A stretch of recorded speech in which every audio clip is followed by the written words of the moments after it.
All right, Dominic Porter, thank you for taking the time out of your day to sit with me today. I wanted to speak with you because you are a nightclub owner, festival owner, husband and father, and I think you're a very interesting and admirable person. And so I wanted to pick your brain on a couple of things that have allowed you to achieve the success you have and get to where you are today. With all that being said, let's touch on Soldout Festival. You ran a festival that sold out in multiple states and you ran shows in Australia and New Zealand. What prompted the idea for this festival? My involvement in the festival wasn't as such as running it, but being more in the background with our partners. I was contacted by our current business partner that I have in the venue in Warren, who basically came to me with a lineup. Mm-hmm. And I particularly wasn't massive in, I guess, that genre. So I went to my partner and showing her the lineup, and the question was, "Do you want to invest?" Basically, it was a no-brainer. We invested in the music festival, and then had a solid marketing background. Team in the background. We've seen multiple festivals fail in recent years, some long-time running ones as well. What do you think it was about Soldout Festival that allowed you to succeed? Was it the lineup purely? Was it the marketing strategy? Or what about it do you think allowed it to succeed? I think it's because the genre didn't exist in this industry, mm-hmm. in Australia anyway. So the artists that we brought, the R&B soul, there was no R&B soul music festival at the time. So you've got R&B, you've got hip hop, you've got rap, but no one was doing this particular lineup.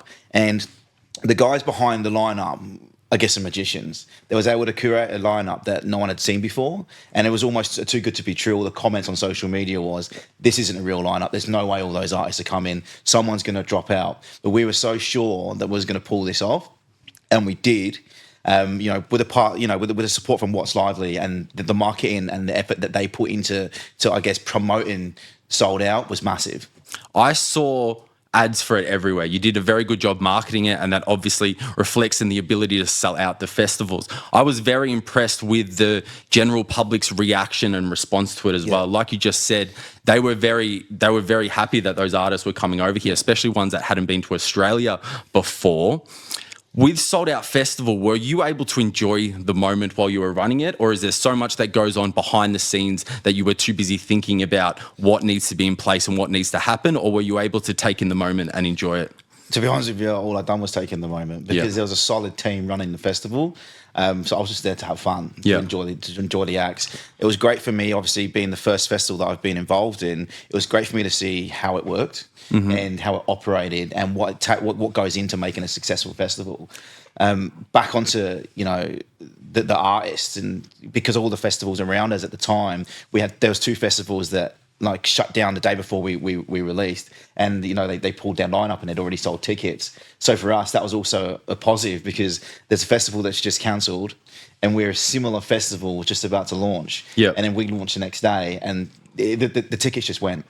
I remember we were actually in your nightclub and you were showing me how many tickets you were selling. It was absolutely unbelievable. And I'm very impressed, and I commend you for venturing into music festivals because it's going to be one of the hardest things to do because you put so much money at stake to run this event and you're counting on people to make a decision to want to go. And the hardest thing in the world is convincing people to go somewhere. I remember in my younger days when I was DJing nightclubs and I'd sell tickets, trying to get people or convince them to go anywhere was very hard. So I'm sure it made your life a whole lot easier by having a great marketing strategy and a great lineup that people genuinely wanted to go and hopefully didn't take too much effort to convince them.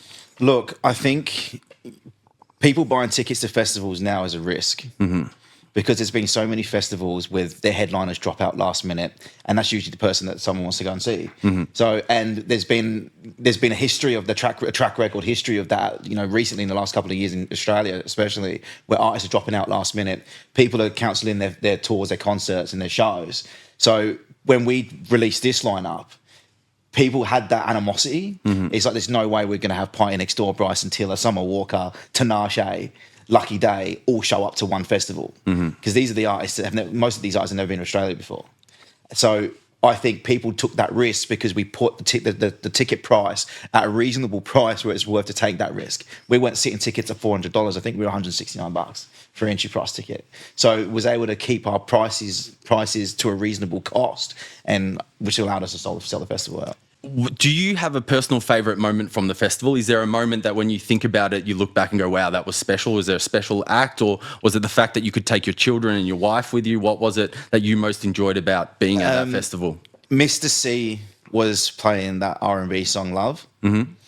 And my 4-year-old was on stage just like in front of 20,000 people. It's love, just loving it. So that was probably my most special time. Being able to show my kids, some things that, your parents you're involved in. And this is kind of an opportunity that they're probably not going to appreciate right now, but they're going to appreciate in time.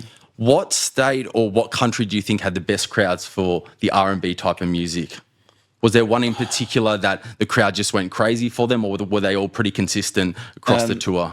I think aesthetically, one of the I guess best ones was Sydney, because the way the ground is laid out, it's like an auditorium. So people at the front and at the back had a great view of the stage, and it was a really good sense of feeling to be there.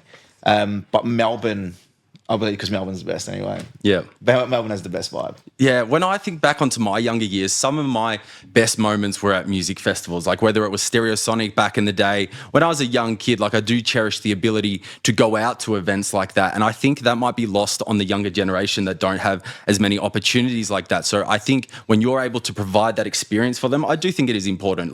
Maybe not so much when you get older, you have other priorities, but when you're a kid and you want to socialize with your friends, go see live acts, I think that can be really, you cherish those memories as you get older. So I think just as you saying your 4-year-old might not appreciate it, maybe when they get a bit older and look back on that, they might. With District 14, that's where I met you at originally.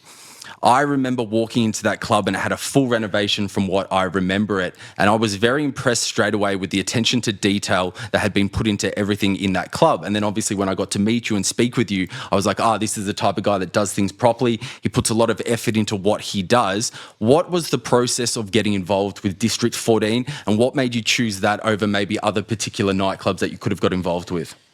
Look, I guess when I found out that the only nightclub in the southeastern suburbs was up for sale and the nearest competition was in a 30 to 40k radius, I thought it was a no-brainer to buy it and to try change, I guess, what we was able to provide the local community. So instead of having just a nightclub, we wanted to create a live music venue, a space where people can come and showcase their music. Obviously, we purchased Empire Nightclub. An Empire Nightclub, come with a reputation of having younger crowds, and we wanted to kind of bring back into the southeast an environment where people in their mid-20s or early 30s or early 40s were more comfortable to come to the venue and have some fun. So with doing the renovations, we still need to do more renovations. Actually, we still got phase 2 to go through. But with doing the renovations, it was to change the aesthetics of the venue and to make it more enticing and, I guess, pleasing for people to come in.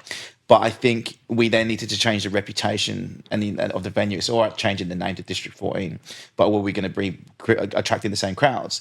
Now, it's not that we don't want the other crowds. We still want those guys to come. And that's when we started our live music. And, we've brought people to the southeast that no one could ever believe that would come to the southeast. I mean, we've had T.I., Mario, YG, Conrad Sewell. Yeah. We've had Young and Lips, Day One, 1-4. You name it. We've had everyone come through this venue that's come to Australia. You've definitely spoiled the southeast suburbs with choice because, as you said, you've had world-class acts come to the suburbs where kids can go to their local to see these sort of performers.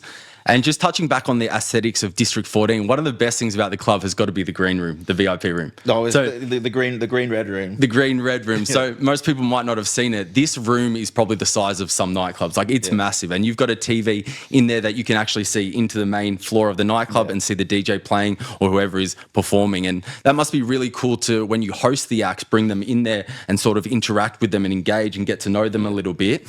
When you tour these artists, do you spend a bit of time with them and do you like getting to know them? I think from if you've spoken to most artists that have met me, I'm a relational person, so I'll go chill in there. I remember I walk in there and the Lime Cordial boys are in there, and they was like, this is like an apartment in London. They were all laid on the couch with their shoes off on their laptops and they're just completely chilling out, and that's the vibe we want to create, people, because for artists is when you come to the venue, the hospitality that we provide these guys is second to none.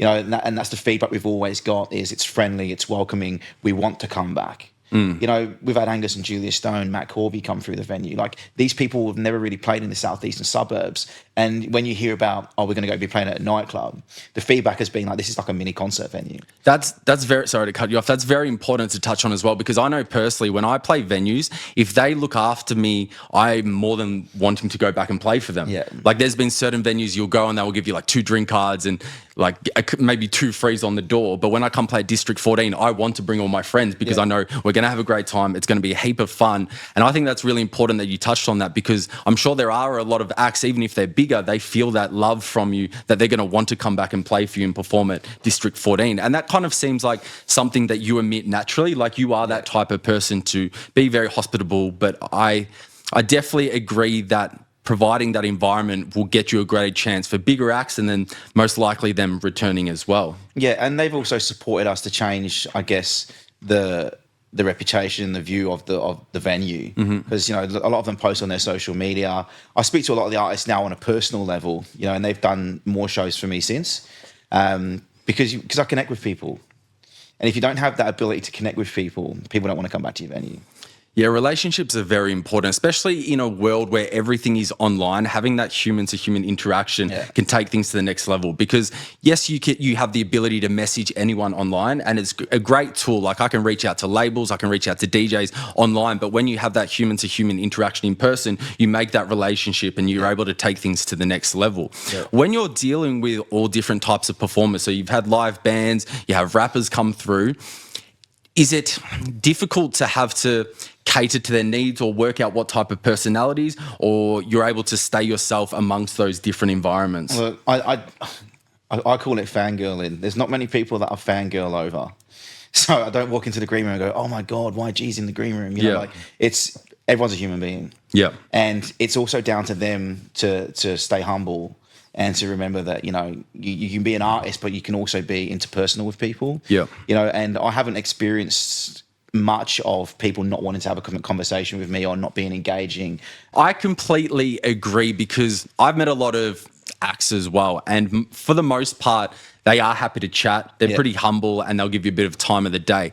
When you do meet that artist that is a bit arrogant or a bit cocky, it kind of turns you off them a little bit. Yeah. Like, no matter how big, I think you still have to stay somewhat humble, because at the end of the day, everyone deserves a bit of respect. And I'm sure you'd agree that when you meet those artists that are humble, it makes you like them a little bit more, because they're superstars, but they're still relatable. Yeah. And I know myself personally, I always want to conduct myself in that manner. I want to give everyone the time of day. And I definitely feel that you're that type of person as well. As you'll take 5 minutes to chat with anyone. If they show you decent respect, you'll show it back. Like, I think it's very important to operate that way. That's even with, I mean, we've got some up and coming artists that come to the Southeast, and people reach out to me on Instagram. You know, they're wanting to do an open set, or they want to do a support act, or they want a headline. And I've been that, I guess, that consistent person in the Southeast. I would personally say that I've given people opportunity, and because I believe in people. And it doesn't matter your background or what someone else is going to say about you. I'm going to give you an opportunity. So we've had people come through the venue that, you know, have been really appreciative. I've had people walk up to me in the venue, and I'll take time out of my day to talk to these guys. I don't want to snob people off and not have a conversation with them. If someone wants to, you know, message me on Instagram, you can message me on Instagram. Yeah. There has been a few people that have come through the venue that I wouldn't like to have to come back to the venue. Yeah. Just because of, you know, the way they've portrayed themselves in the venue. But, you know. And I think sometimes those artists might not even realize that, but it does have a lasting impact, because if you're rude to the person that's hosting you, who's paying you money to be there and looking after you, and you don't give them that respect, then you've just burned like a bridge. And as big as the world is, it's a small industry, and word gets around. And so, you know, the type of people that you're thinking of right now, or I'm thinking of, we've probably heard the same similar stories. And so word gets around quick. And I do think it's very important to conduct yourself in a professional manner all the time. And like you just said, it makes you not want to have them back. No matter how big of a superstar they are, if they're not able to like act, you know, reasonable, then you're not going to want to have them back. Yeah, you're right. So touching on trends in the music industry, you're the perfect person to ask, because festival owner, nightclub owner, what do you see in the next decade for live events? For me personally, I noticed that back in the day when I was younger, there was a weekly Friday or Saturday night. Like kids would always go out to their local club and see local DJs. I've noticed a shift in the trend that local weekly nights aren't doing as well as they used to, even city clubs everywhere, but events are still managing to sell out. Like one-off events, they will sell out all the tickets. But I've noticed that some of the weekly nights aren't struggling as much. What do you see the trend happening in the next decade or so? Look, I know everyone talks about post-COVID, but post-COVID is a reality. I think post-COVID, people don't have the accessible income. You know, I remember when I was younger as well, Friday nights, even from Wednesdays, you know, I was going to clubs and I was spending money. You know, and I was actually spending, and you know, sometimes we can fill the nightclub and people still aren't spending money, and that's the issue that we face because people are actually turning up, you know, already drunk or the other, and they're not spending money in the club. So the trends are, I guess, you know, the nightclubs are I wouldn't say a dying trend. It's a changing environment, and that's where we've incorporated the live music. But where we're seeing trends at the moment is there's been mergers of genres. So when you've got people doing country and hip hop now together, and when you can merge those genres, I guess you're attracting different crowds. So you've consciously shifted your focus to maybe one-off events because you think that has a better chance of selling instead of just weekly nights. Would you agree with that? Well, we closed our weekly Friday, which was we used to do R&B Fridays because I guess it was just not successful in the Southeast during winter periods anyway. And when we put live music on there, we're selling out our live music shows. That then is allowing our Saturday. We're bringing more regular numbers on the Saturday, which is mainly our EDM DJ night. That's a successful night. So if you were to give advice to upcoming DJs, because no matter if weekly nights aren't doing as well across the country, there's still an emergence of DJs and producers that want to play at local events or they want to become an artist. As a nightclub owner and a festival owner, what's some advice that you would have to upcoming artists to stand out in the mix? What are you looking for that you would potentially book them at District 14? So I think you've got to focus on creating your own brand. And, you know, when you're a DJ, you don't have to be the average run-of-the-mill DJ anymore. You can create your own sound, your own brand, you know, leverage on social media platforms because I guess that they're growing every single day. So if you can leverage on those platforms, engage with your audience, keep that authenticity, then you are going to be that once-off event that people want to go and see. Because when you've got your own sound and your own vision, there's DJs doing it now. You know, you're doing it yourself. You know, through social media, you're engaging with your crowd, you're showing people what you're doing, you're giving people the vision of understanding what you're creating, how you're creating it. If you can do that, but treat yourself as a business, because as a DJ, you are a business. You've got your own brand, you've got your own sound, and focusing on honing in on making those key points, you'll be successful. I agree. I think authenticity is really important, especially in the day and age where everyone's trying to flex online or pretend to be something they're not. If you present yourself as this is who I am, I think that's a really good way to like connect with your fans coming up as well. Releasing music to me, I think gone are the days where you could release a track every 3 or 4 months and still have success. I think you need to be releasing music constantly that is of a high quality to stay in people's attention spans. Me personally, I release a track every month because I want to stay in that listener cycle and I want to engage with them with things I'm posting about the music and just stay in that attention cycle. What advice do you give to local artists that you chat with in terms of releasing music? Look, it's a good question, and I've always said to people, I believe that the Australian music industry is kind of somewhat forgotten. You know, there's very limited artists in Australia that get exposure internationally, and that's I guess that's a lot of people's goal is to be, you know, an international artist. So for me, I've had conversations with a few artists. Is when are you going to release music in the UK? When are you going to release music in the US? Because usually when you release, you know, music in those countries, it comes back to Australia and you're bigger than what you are. Or you're bigger than what you was going to achieve in releasing music in Australia. So there's one thing with releasing music, but it's where are you going to release it? How are you going to release it? How can we leverage on, you know, the social media platforms that we're using today to get that exposure in other countries? How, you know, because, you know, you look at Joel Fletcher, for example. He's now in Greece, in Italy. You know, he's got some new release tracks. He's now releasing them technically in Greece because he's just released music in Australia, but he's overseas performing that song. So you've got these people from all over the world seeing your new music. Look at Will Sparks. You know, these guys are, you know, he's doing the same thing. So it's where you're releasing your music, how you're releasing music, it's great releasing them weekly, but you need a good manager behind you to help you come up with strategy. I completely agree with that, because I find that the Australian crowd sometimes can be the last to support you. Like you just touched on, you have to make it big overseas first, and then you can become big in your own country. Yeah. I know personally, when I look to release music, I work with a lot of labels overseas, in the US, in the UK, and also in Australia. And when I check my stats on Spotify, I have equal listenership all around the world. There's like people in South America listening, and there's people in the UK and the US listening. So I do agree that you have to focus globally. You can't just rely on focusing in Australia. And then also to touch on with where you release it.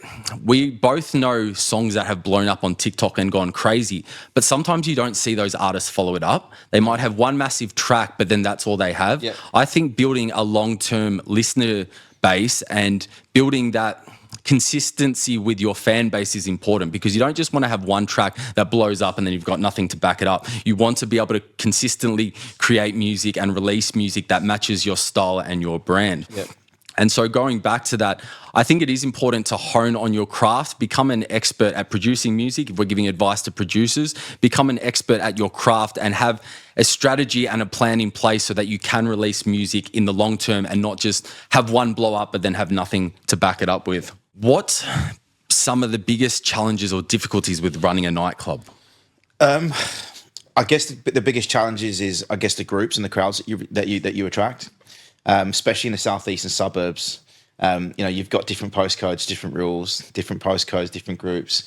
But I guess where we've been successful is because I guess District 14 is the only nightclub in the southeast. We've been kind of common ground for everyone. So we don't get too much trouble occurring in the nightclub. Again, it's because now we're only open on the Saturdays. It's catering into those different needs and those different sounds. Some people want R&B, some people want EDM, house. But we've been, I guess, having a team behind us, especially the club. You got to have good promoters. The year of the promoter's gone, so it's got to have good promoters. You got to have a good venue manager. I guess, and good vision and direction for the venue. Running multiple businesses would come with a lot of stress. What are some of the things that you've developed in your life, some of the strategies or attributes as a person that allows you to deal with the difficulties of running stressful events and nightclubs? Look, I think I own probably around 12 businesses. And again, it significantly impacts on your mental health. So mental health in men is a real thing. For me, I learned to talk about it maybe 2-3 years ago. How do I cope with, I guess, stress and mental health in business? I consistently do a 4K walk every morning. I'm going to the gym every day. I could be in better shape because it falls off. I'm supported heavily by my partner. Obviously, I'm married, got 4 kids. So, the home environment as well isn't always not stressful. So sometimes, you're working and my head's all over the place, and I don't always want to be seen as that dad on the phone. So we spend a lot of time traveling with the kids. My kids are very well-traveled children. And that for me is my outlet. Also, I guess you've got to have a strong team of business partners around you. So business partnership, I'd say, is also like a marriage. If you can't call your business partner any time of the day and talk about business or vent about, anything that's going on in your personal life or in business, then you're going to struggle being in partnership with these guys. If they're always unavailable, or if your values and your morals don't line up, then you shouldn't be in partnership with these guys. I'm exiting a business at the moment, not because the people are bad people, but our values in business don't mesh. So how I cope with it, family time, spending, family time, focusing on health. Success for me isn't just focusing on your bank account. Success is also focusing on your health, your relationships, building good relationships around you. And this is why, for me, I find it important not to ignore, people that are around me that maybe aren't doing as great as me or people say at the level you are. It's because you never know when these people are going to have an impact on your life or when you're going to have impact on their life. So it's always being open to take reflection from other people. Definitely. And as an A-type personality, someone that works really hard and wants to achieve great things, do you find trouble with switching off and relaxing? Look, high functioning men always have struggled to relax. a lot of people that I know, you go to bed, you might sleep for 8 hours, but you dreamt about work for 6 of it. So you're waking up still feeling tired because you actually dreamt about work. How I switch off usually is I'm overseas. When I'm overseas is when I switch off. If I'm still in the country, I still have an unhealthy attachment with work. And even when you're traveling overseas, you're okay to turn the phone off or put it on Do Not Disturb. You're not thinking about business, or do you consciously have to put that effort in to go, hey, this is my relaxation time. I know it's good for me, and just sort of switch off. Is it hard still to do that? I'm still answering my phone, but sometimes it's secretly without my wife seeing. Yeah. What you just touched on then about making sure your morals and principles are aligned, I think is really important as well. Just like in a relationship, if your morals aren't aligned with that person, fundamentally it's not going to work out because you're two different people. So you found that especially to be true in business, that you need to be aligned morally and ethically with those types of people as well. Tell me about, before the nightclubs and the festivals, you've had a whole different career life as well. Tell me a little bit about that. I guess my career started in the British military. So I spent maybe 4 years in the British military from the age of 16 to 21, and then I moved straight to Australia. So, I've done an operational tour of Afghanistan, front line in Helmand province for 10 months. I guess that taught me a lot. What are some of the skills and main takeaways from the British Army? Because for me personally, when I was a younger kid, I wasn't very disciplined. I was the type of kid that'd hand their homework in late, not do the things they're meant to do straight away. And then when I found martial arts at 23, it fundamentally changed me as a person. I became very, very disciplined, very hardworking, and that was due directly to martial arts. Would you say that the military had that sort of impact on you? What type of kid were you, and how did the military change you? Look, I was an absolute little shit in school. The reality of it, I was the kid that was staying home waiting for school detentions, burning them in the bath. So my mum didn't know and turning up home late. She thought I was her blue-eyed boy. Back in the day, they didn't call your parents; they just wrote home to them. Yeah. So when my mum and my parents were working every day, I was hiding my detentions, and I got to a point in, I think, year 9 or 10 when I realised I was like, I've failed in education. I need to do something with my life. Yeah. So that's when I went down the path of the military. I graduated from the military, I think, at 17. We done quite a rigorous training in the RAF Reg. And then I specialised in being a sharpshooter on 58 Squadron, which is the course that you do. So I went to Afghanistan. I think what all this taught me was discipline, communication, respecting hierarchy. It also taught me that you can build relationships with people from different walks of life. I was on basic training with people in their 40s, and I'm only 16 years old. I was with other 16-year-olds. So I was able to build relationships with people. You got that sense of camaraderie and brotherhood as well.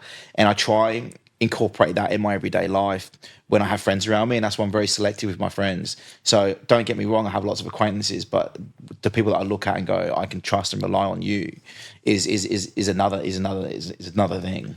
That's really important. And I definitely agree that two of those core tenets you mentioned about discipline and communication is vital to being successful. Because if you're not disciplined, you might have a bit of success, but I would argue that you would probably drop off because you don't have the right practices and systems put in place. Discipline provides that. You do the work regardless of how you feel, and you do what's meant to be done. Communication's also important, because if you can't communicate your ideas to someone, you can't articulate what you want done or where you want your vision to end up, then you're going to have issues in the long run as well. I get the sense that you're the type of person that communicates very effectively upfront what they want from something, so that there's no misunderstandings down the track. Yeah. And I know for me personally, I wasn't always that way. I might not have had the hard conversations that needed to be had, but once I started martial arts and I developed that confidence, then I was able to have those conversations straight away, so that there's no miscommunications down the track. That comes into having respect for yourself. Mm-hmm. So, respect is another thing. You've got to have respect for yourself to be disciplined. And if you can't respect yourself and you can't respect other people around you, you will never be disciplined. And I definitely agree with what you mentioned about having a tight circle. When I was younger in the nightclubs, you'd be friends with everyone. And the nightclubs can be a very fake and pretentious industry. Lots of people pretend to be your friends when they're not really. And as I've gotten older, I've refined that circle of friends and made it a lot smaller. So I definitely relate to you in that sense of keeping a tight circle with people that you can trust, that share the same types of morals and ethics with you as well. And I think for me, so how you pick your friends is, look at these people and really have the question in your mind is, who's going to protect my name when I'm not around? Who's going to have my back at the dinner table? You know, they're your true friends. And for me, it's like, then I also look at people going, would I talk shit behind his back? So, you know, it's like, that's basically where you got to look at, you know, who is actually there and who is also, I guess, who's proud of your success or who's jealous of your success. And that's the difference. Or who's around you because of your success. So I think that's been an important thing with my wife is, you know, no one can ever call my wife a gold digger because I met her before we, you know, went on all these business adventures. So she's been there from day one. Now I've met some friends and people around me that, you know, I've cut people off because of, you know, how they behave around you and how they expect you to, you know, going to dinner with people, for example. You know, I'm always the first to pull up my wallet. I don't mind paying. But it's always nice to have someone say, hey, do you want me to chip in? There's not a lot of, and not a lot of people have money, you know, like, and it's not about money, but it's about the respect. I definitely agree that you want to be the type of person and be friends with the type of people that when you're not in the room, you know they're not going to say anything bad about you. And just to touch on with your wife as well, I think women are great intuitively knowing whether someone's a good person or not. Because a guy will always present their best version of themselves to you, but sometimes your partner or your wife can be like, hey, I don't get a good vibe about him and I'm not sure about him. Have you had that with your wife sometimes, that she's picked up on something that you might not have? It's bitten me on the arse a lot of times where I've allowed people into the circle. I've been too trusting of people from the get-go. And, you know, she's been like, I don't trust him. You know, he's this, he's that. And I'm like, no, give him a chance. And 9 times out of 10, it bites me on the ass. And she's like, she's got that I told you so attitude. So what came after the army for you? Well, I moved to Australia and started, I guess, you know, and embarked on a career in youth work and child protection. And then obviously I started my own business in child protection. And it's quite a successful business in Queensland. And basically that's residential care. For me, having a business in an industry that's giving back to children that suffer from childhood trauma and neglect has been massive, and it sits quite dear to me. So it's interesting because, you know, I've got businesses that are the polar opposite. I couldn't get more polar opposite if I tried. But one hat during the day, I'm answering calls for, you know, taking referrals in child protection, and then on other calls, I'm getting phone calls about, you know, having people, you know, wanting to come perform at a music venue, or I'm getting other phone calls about, you know, we're doing car restoration or underground drilling. You know, so we do a lot of different businesses, but, you know, child protection was one of the main foundations of what I had, and labour hire. You know, when young people get removed from home from their own, you know, from their own child protection, they live in residential care or foster care. So our business in Queensland, we cater to that. You know, we've got, I think, 60 properties and 100 children at the moment. And we try to create, you know, a sense of family environment for that. So when you've got a team up there of maybe 500-600 staff, like, that's a significantly stressful business. But we've got real good business partners around us that support us up there. We've got really good managers in place that run that business. So it allows me to, you know, drop into the music industry, which was more of a hobby business for me. So, you know, I kind of had a bit of a selfish attitude because I bought this venue and I was putting people on that I wanted to see. But ultimately, I guess the role and effect of that is everyone else wants to see them too. And sometimes that can be beneficial because you've already got a very successful business outside of music. So when you do dabble in the festival and nightclub space, you can do and put on the type of events that you want to. You're not necessarily worrying about, is this going to make the most money, because you've got other avenues of income. You're able to put on those type of events that, as you just said, you really want to see yourself. Would you agree with that statement? 100%. Yeah. And it's a hobby business. And just the one in the venue in Narre Warren, that was mainly for the community around us, because I wanted to be able to give back to the community in Narre Warren. I've lived down here for years, and I wanted to, you know, I thought I could be that person that buys that venue and changes the venue, and also give back to everyone. And I think, you know, we've got artists that come in on a frequent basis. I mean, you got HP boys come in regularly. You know, they've performed there, but they show up there just to have fun.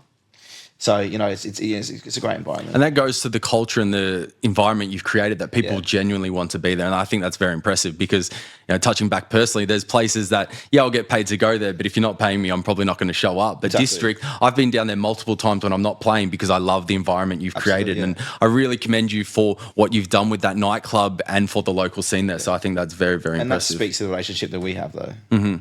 Yeah, when I met you, I was like, this guy's special. You can meet people sometimes and you can get a sense from them. And as I said, when I saw the renovations of District, I'm like, okay, he pays attention to everything. But then speaking with you, seeing how thoughtful you are and the consideration and care you put into things, I'm like, this guy is special. And that's one of the reasons I wanted to have you here today, is to chat with you and so people can see a side of you that they might not otherwise see. Yeah. You have a very... you've got a very successful and flashy lifestyle online, but there is a person behind that, and there's a great person behind that. And I do want to introduce you a little bit to the wider audiences who can get a sense of what you're about, what you stand for, what your morals and principles are, and relate to you as well, because you're a very relatable person. You know what? Like, people do see this flashy life and these glamorous holidays that I go on, but what they don't see is the amount I give to charity. So me and my business partners, my wife and my business partner's wife, we have the All Care Australia Foundation. So, for example, we built a chicken coop in Zimbabwe, which is a self-sufficient chicken coop for a school of the blind in Zimbabwe. So, we've built, we gave them 500 chickens, incubators, and then we've done like a feed project so they can feed the chickens. And that's now a sustainable living for the school of the blind and albinos in Africa. We funded an orphanage in Indonesia for 2 years during COVID. We've recently just embarked on a journey in supporting an orphanage in Fiji. We gave significant donation for the flood relief victims. So, I think it's important to showcase that as well, because it's a byproduct of the social media algorithms, that the things that gets most attention online or the things that people want to see is like flashy lifestyles and all of that.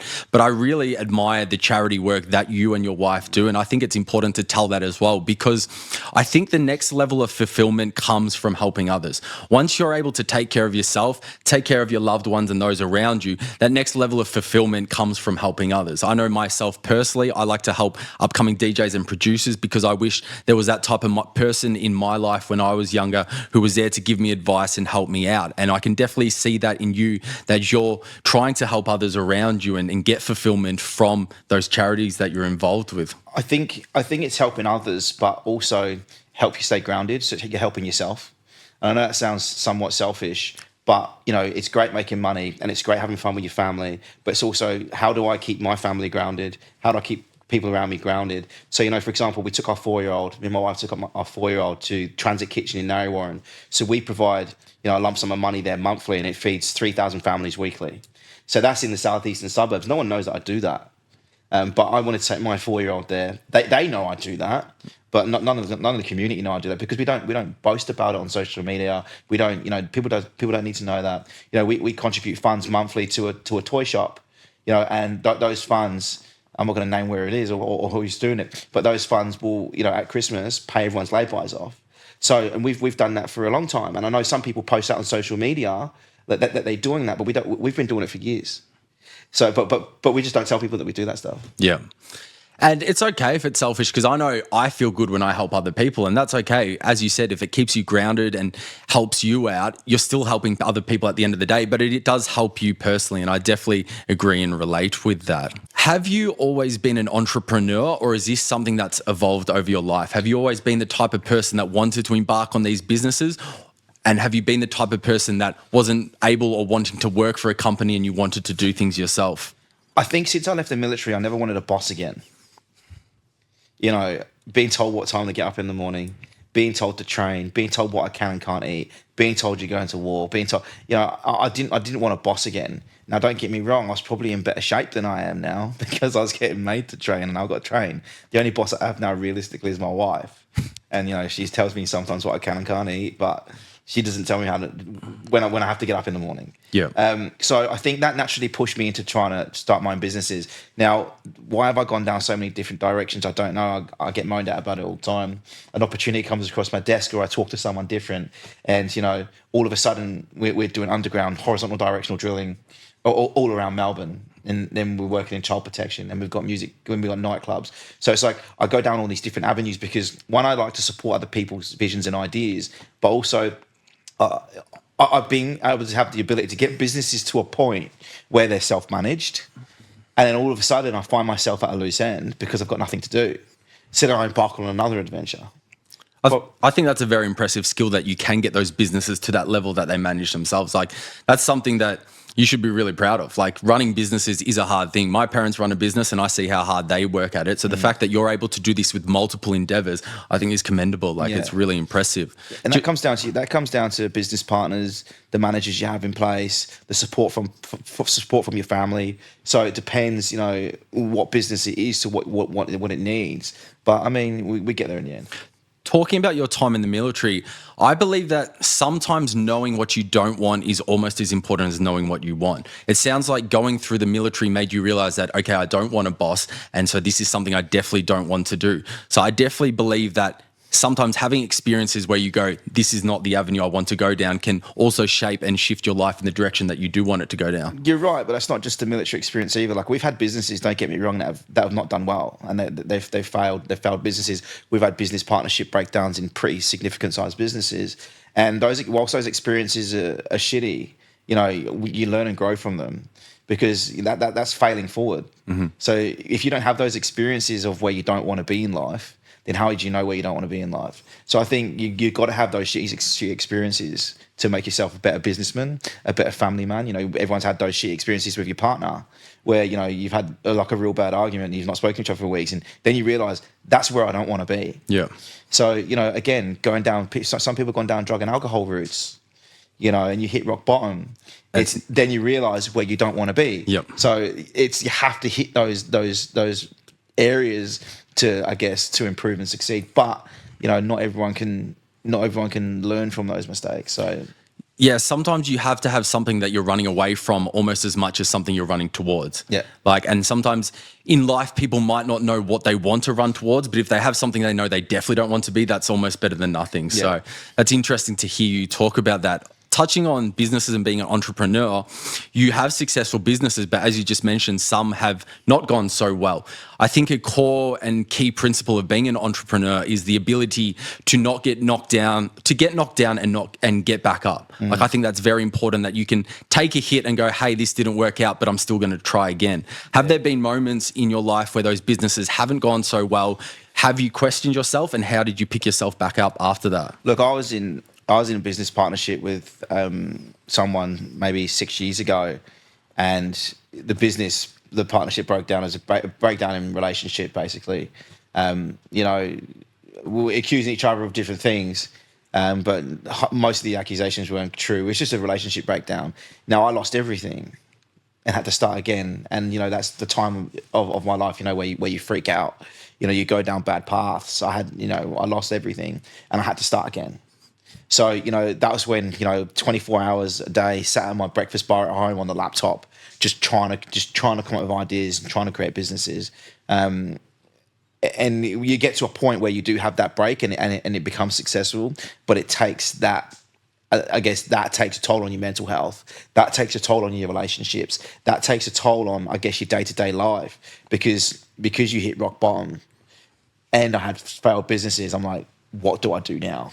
Yeah, I definitely agree. And would you say that entrepreneurship is for everyone, or do you have to be a type of individual that can take those hits and get back up? Do you think anyone can start a business, or do you think it's a special type of person? Look, to be honest with you, I think anyone can have a business if you're surrounded in the right people. Like, to do it independently in solo, I don't think everyone doesn't have the mentality, but it's something that can be learned. So if you surround yourself in good people and people that you trust and people that believe in you, you can always learn. Mm-hmm. Look, at running businesses, people, the term, oh, you're lucky, it must be nice. Those terms really grind my gears, because it's like, it's not out of luck and it's not just being nice. It's been out of hard work and determination.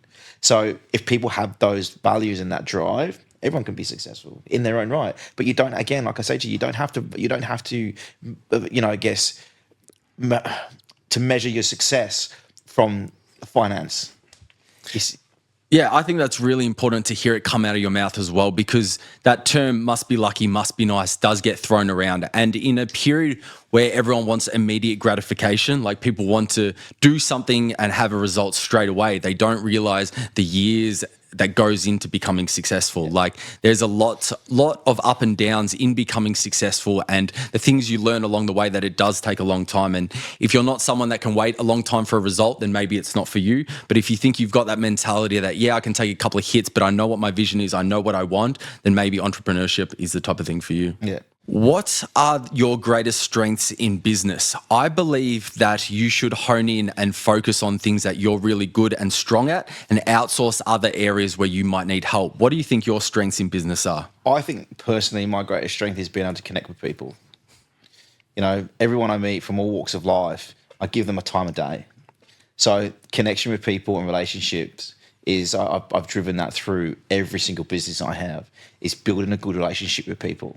I mean, I've bought, you know, when we was doing drilling in, underground drilling, I brought one of the supervisors back to my house one night. Just never, I'd only just met him. We was out on the drink, had a few beers. He's like, I can't go home yet. Come back to my house, slept on my couch, and my wife's washing his uniform. He's going back to work the next day. So, you know, like that's one side of the business. Yeah. So for me, it's like, it's about relationships and connection. And I think that's a strength that I have. Yeah. What sort of areas do you outsource to other people? What areas do you see that you go, hey, maybe I could have help with this, or I need someone to help me with this? What areas in business? I think outsourcing, like, you know, because there's no point in recreating the wheel. And there's also no point in trying to focus on something that you're not strong at. So, for example, marketing. Mm-hmm. Marketing should always be outsourced if you don't have a good marketing team internally. Marketing is one of the key things, I reckon. Yeah. Turning things to your personal and family life, you have a great family. Like when I look at your posts with your family online, it makes my heart warm. Like it's very inspirational to build a family like that. You're quite a young parent as well. What are the sort of values that you want to instill in your children when they grow up? Look, it's very uncommon for a 33-year-old and a 32-year-old to have 4 kids. By the way, my wife's older. She's the 33-year-old. I'm still 32. And, you know, we've got a 17-year-old daughter, 12-year-old son, 9-year-old daughter, and a 4-year-old son. You know, and that's quite a diverse age for young parents. So, I mean, we spend a lot of time with our kids overseas. And I guess that for us, the sense of, you know, taking our kids and traveling around the world has been, that's for me, I feel like I'm achieving. When, we, you know, we have movie nights together, you know, we make sure we celebrate each other's successes. And for people, you know, I've had people come for dinner with us and they're like, oh no, he's bringing his kids. They've met my kids. And it's like, wow, you know, you're doing a great job with these kids. And I believe 3 of my kids are angels. My last child, I wanted a boisterous boy. Yeah. And boy, did I get it. Yeah. But, you know, everyone loves him because he's got such a great character and a great attitude. You know, but again, our kids are very privileged, but they understand that, you know, mum and dad have to work to get this. But they also, you know, we've taken them to orphanages, so they see where some of the money goes. We've taken them to, you know, like I said earlier, to soup kitchens, and they see, you know, how other people live. They've been to third world countries. You know, they've spent time in Cairo. They've spent time in Indonesia. You know, they've spent time in countries where they've seen poverty. So it creates a humility in your children. So I've been able to, you know, to maintain humble kids. Even my 17-year-old, you know, we've got we've got nice cars, we've got this and that. But my God, if I say I'm taking you to school in this particular car, she doesn't want to be taken to school. Yeah, she doesn't want her friends to see that stuff side of her life. And I think that's a great, you know, I guess value to have. But also, sometimes you can appreciate the nice things in life because it's been worked for, hard work. Do you think you'll be the type of parent to support your kid in whatever endeavor they go into, or do you have a vision for what you want to get your children involved with when they grow up? There's a reason why I'm doing a helicopter license, because I'm going to be that helicopter parent for my kids. I will be there on every single adventure they want to embark on. Yeah. I think that's really important to support your kids. Obviously, you're going to guide them, and with your life experience and the life you've lived, you might try to help them avoid pitfalls. Obviously, they're going to have to experience certain things themselves to, like you have, realize what they don't want. But I do think supporting your kids in whatever endeavor they want is important. I know for myself personally, my parents were always supportive of music.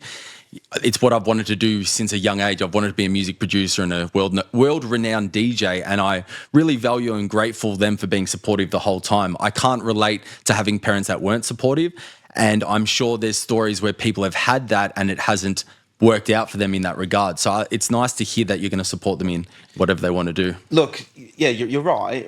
We will support them. It's also important not to spoon feed your kids. Now, me and my partner, we weren't from privileged families.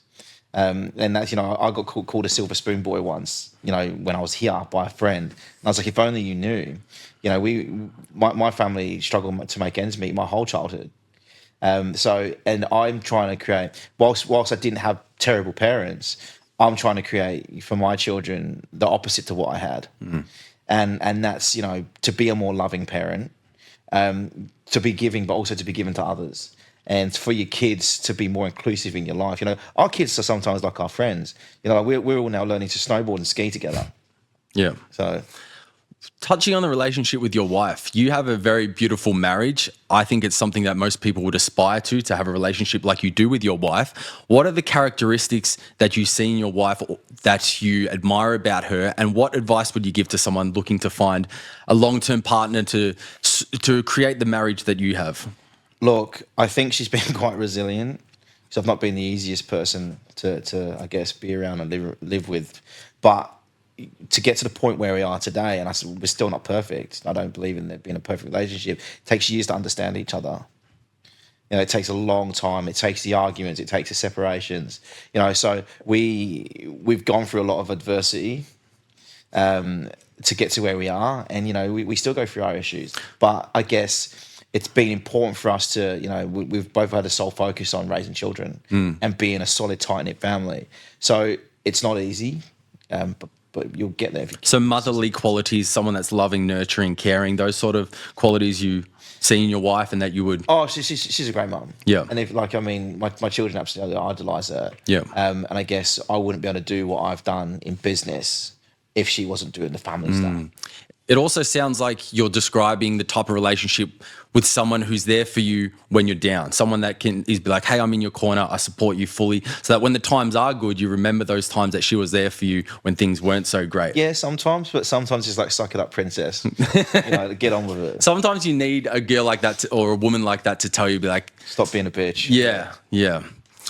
No, I think it's really admirable, the relationship you have with your wife, and it's something that a lot of people look for, but sometimes they only find someone that's with them for the good times, and when things get hard, they find it falls apart. So that's nice to hear that you have that type of relationship where you've been through adversity together. And she is my day one, because realistically, we had nothing when we met, just jobs, and then we are where we are today. So.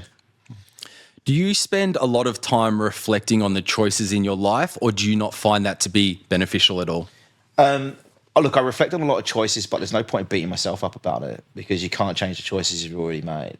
I focus more about the choices I'm going to make in the future. I've made some terrible decisions, and growth from those has been one of my key strength. But sometimes I've made the same choice more than once and not been happy with it. Yeah, I think sometimes you have to touch the hot stove to realize it's hot. You can have someone tell you that it's hot, but until you actually touch it and go, oh, that burns, you're not going to realize. But then sometimes you touch the stove twice. I don't like people who say that they don't believe in having regrets, because I believe that you can acknowledge that it was a bad decision to make. I agree with you that you shouldn't overly beat yourself up about it, but you should acknowledge that if you've made a bad mistake, obviously you can't change it, but it is worth noting that, hey, given a chance, maybe I would have done things differently. So I do look back on life sometimes that way, but ultimately it's got you to the position that you're in now. Yeah. You have a great family, you've got very successful businesses, so there obviously can't have been two bad mistakes that you've made in your previous life, I'm sure. Right. So just wrapping up then, what's in the future pipeline for you in terms of events and District 14? I'm in talks with a few people now around some potential shows at Rod Laver. Obviously, there's going to be more festivals on the horizon eventually.